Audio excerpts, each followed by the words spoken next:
안녕하세요. 지난 시간에 이제 자동화 공학에 대해서 잠깐 소개를 해드렸는데요. 자동화 기계가 어떻게 도입이 되는지까지 말씀드렸습니다. 자동화 기계를 도입하거나 설계하려면 기존에 하고 있던 업무를 정의하고 필요한 업무나 일을 분석하는 것이 필수적인데요. 이러한 과정 없이 자동화 기계를 도입하게 되면 쓸데없는 장비가 된다거나 아니면 장비가 쓸데없이 커진다거나 비싸진다거나 못 쓰게 되는 경우가 많죠. 그래서 자동화 기술의 도입이나 설계를 위해서는 가장 기본적으로 업무를 정의하고 분석할 수 있어야 됩니다. 미국의 기계공학자 타일러는 이러한 업무 분석을 통해서 노동자의 업무와 기업의 경영을 체계화시키고 자동화 기술의 도입을 촉진시켰는데요. 업무의 정의와 분석한 결과는 두 가지 표현 방법으로 나타낼 수 있습니다. 그리고 이런 도표는 나중에 자동화 시스템의 구성과 설계에 있어서 절대적인 기초가 됩니다.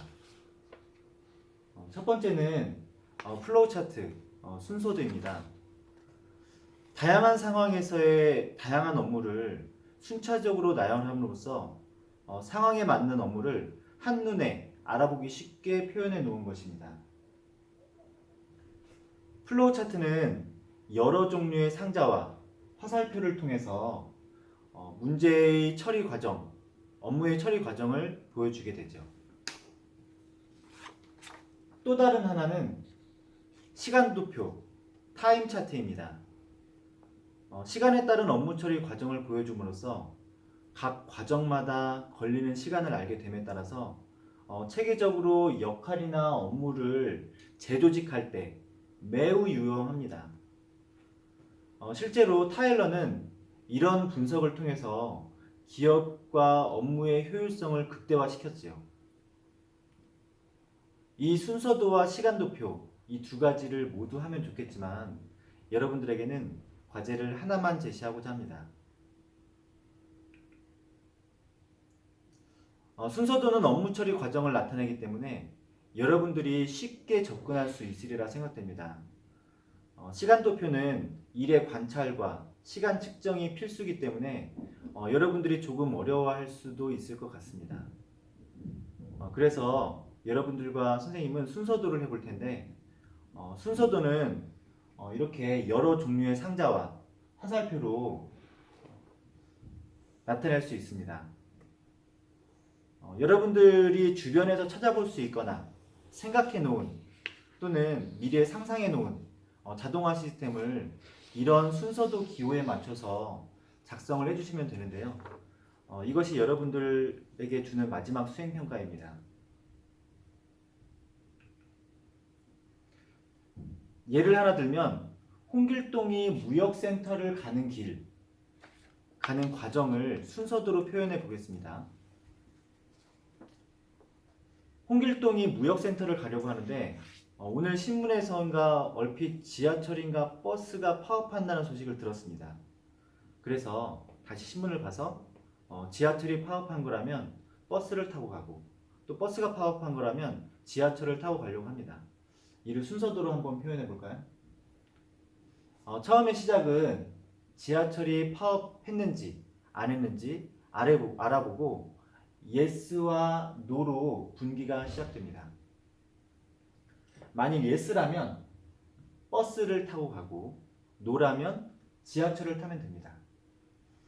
버스를 타려는데 이때 버스가 파업했는지 알아봅니다. 그래서 버스가 파업을 했다면 택시를 타고 가고 no라면 버스를 타면 됩니다. 그래서 최종적으로 무역센터에 도착할 수 있게 되는 거죠.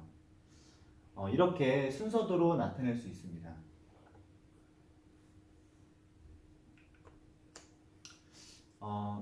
여러분 주변에서 쉽게 볼 수 있는 엘리베이터를 보실까요?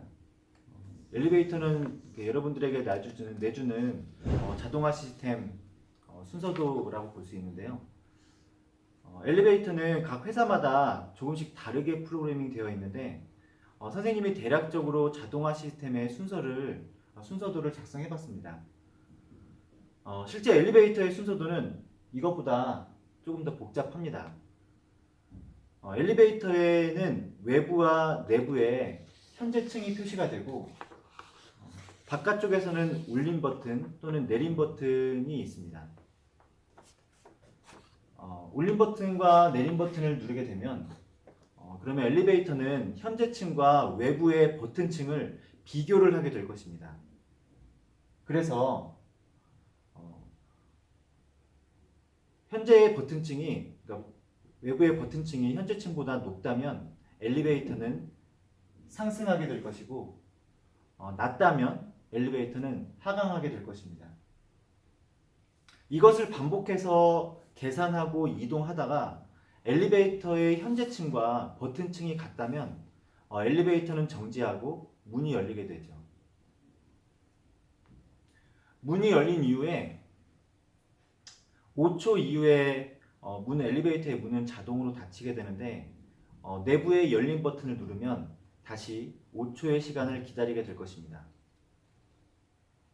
내부의 닫힌 버튼을 누르면 5초의 시간을 기다리지 않고 엘리베이터가 바로 문을 닫게 되죠. 사용자가 이동층을 입력하면 엘리베이터는 현재층과 비교 계산을 하게 됩니다. 그래서 이동층이 높다면 엘리베이터는 상승하고 이동층이 낮다면 엘리베이터는 하강하겠죠. 이동층과 엘리베이터 현재층이 같다면 엘리베이터는 정지를 하게 되고 기호 A의 페이지를 찾아서 보도록 하겠습니다. 기호 A에서 이전 페이지에서 A에 왔다면 5초 이후에 자동으로 문이 열렸다가 5초 이후에 자동으로 문이 닫히게 되는데 그 전에 열린 버튼을 눌렀다면 다시 5초를 기다렸다가 문이 닫힐 것입니다. 5초 이내에 닫힌 버튼을 누르면 5초를 기다리지 않고 다시 문이 닫히겠죠. 이후 버튼층이 있으면 B로 연결되고 이 B는 여기로 연결돼서 다시 이 순서에 따르게 됩니다.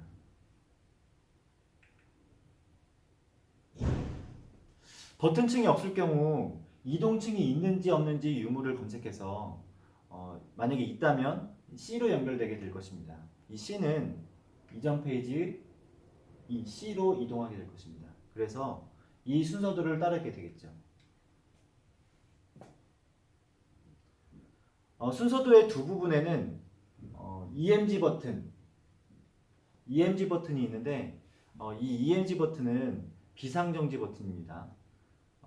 비상정지 버튼을 넣어 놨는데 비상정지 버튼, EMG 버튼을 누를 경우 순서도 D로 이동하게 됩니다. D로 이동하게 되면 부저가 울리고 엘리베이터는 정지가 되면서 현재층이 전멸됩니다. EMG 버튼이 계속 ON돼 있으면 계속 이 상태를 유지하게 될 텐데 만약에 오프된다면 부저는 오프되고 전멸되어 있던 현재층은 다시 점등되고 버튼층이 있는지 없는지 검색을 하게 됩니다.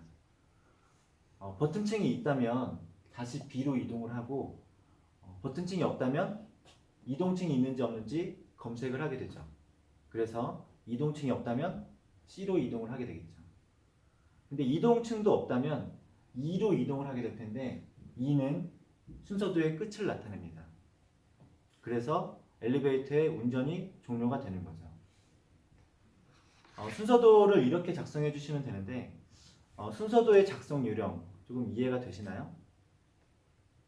여러분들 주변에서 찾아볼 수 있는 자동화 시스템을 관찰해서 또는 내가 생각하고 있는 자동화 시스템의 순서도를 작성해 주시면 됩니다. 자세하게 작성할수록 점수가 높을 텐데요. 지난 시간 여러분들의 과제를 검사하면서 과제를 제시하기 직전에 평가 기준을 한 번 더 여러분들에게 알려줬더라면 조금 더 좋은 점수를 얻을 수 있었겠다라고 생각이 되는 학생들이 더러 있었습니다. 올 학기 초에 미리 공지했던 사항이긴 한데요. 한 번 더 여러분들에게 공지하겠습니다. 공학 일반 마지막 수행평가인 이 순서도는 다음 주 수요일 4시 수업 전까지 선생님께 제출해 주시면 됩니다. 지난 시간과 마찬가지로 컴퓨터 화면을 통해서 다른 친구들에게도 보여줄 수 있도록 스캔이나 사진 파일로 준비해 주세요. 그리고 원본 문서는 종이 문서는 선생님에게 제출해 주시면 됩니다. 평가 방법은 자기평가와 동료평가 순서도로 나뉘어져 있는데 순서도 화면을 띄워놓고 시스템에 대한 설명을 여러분들 스스로 하는 것입니다. 이때 여러분들이 평가하는 평가 사항은 이렇습니다. 창의 공학적 사고력이 발현되었는가?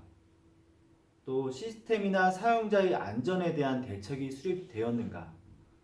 이거를 상중하로 평가하고 자신에 대한 평가는 동료 평가의 절반만 반영됩니다. 동료 평가 시에는 최고점과 최저점을 뺀 나머지 학생들이 부여한 평균점으로 점수를 부여하는데 평균점이 2.4 이상이면 최고점 3점을 받게 되고 1.5 미만이면 1점을 받게 됩니다. 순서도의 틀 및 양식은 윤곽선, 표제란, 이름 등을 기재하면 3점을 부여받을 것입니다. 지난 시간에 윤곽선과 표제란을 작성 안 한 사람들이 있어서 이 부분에서 틀 양식 부분에서 깎인 학생들도 있습니다. 순서도의 명확도는 순서도의 기호를 적절히 활용했는가, 그리고 순서도 기호의 통일성, 그리고 설명이 필요 없도록 명확한 표현 정도로 점수를 받게 될 것입니다. 순서도 양식의 준수 여부는 순서도의 기호와 규칙의 준수 여부가 이 평가 요소에 해당됩니다. 순서도의 분기점 개수는 순서도에 얼마나 많은 내용을 포함했는가, 그러니까 마름모꼴로 표시되는 이런 틀은 시스템 내부에서 비교 판단 여부가 얼마나 많이 들어가 있는가에 대한 평가입니다. 이것은 yes 또는 no 등 비교에 따른 평가 판단 여부가 많을수록 일이 복잡한 시스템이 될 것입니다. 마지막으로 이 부분은 선생님의 주관적인 평가 사항인데 시스템이나 사용자의 안전성을 순서도에 얼마나 많이 고려했는가, 또 창의력과 사고력이 얼마나 작용되었는가에 대한 평가입니다. 그리고 이 다음 주 이 시간까지 순서도를 미제출할 경우 13점을 부여받게 되지만 뭐라도 제출을 한다면 기본 점수는 26점을 받게 될 것입니다. 최고점은 50점입니다. 그래서 지난번 여러분들이 평가한 내용과 합쳐서 100점 부여하게 될 텐데 여러분들이 이제 그동안 열심히 노력해서 좋은 점수를 받아왔는데요. 여러분들 주변에서 볼 수 있는 자동화 시스템이나 여러분의 상상 속의 시스템을 순서대로 표현해주는 과제가 되겠습니다. 다음 시간에 여러분들과 만나 순서도 발표의 시간을 갖고요. 선생님과 마지막 공학 일반 시간인 만큼 그동안의 수고를 격려하는 자리가 되었으면 좋겠습니다. 그러면 다음 주에 모두 건강한 모습으로 만나 뵙기를 기대하겠습니다. 수고하셨습니다.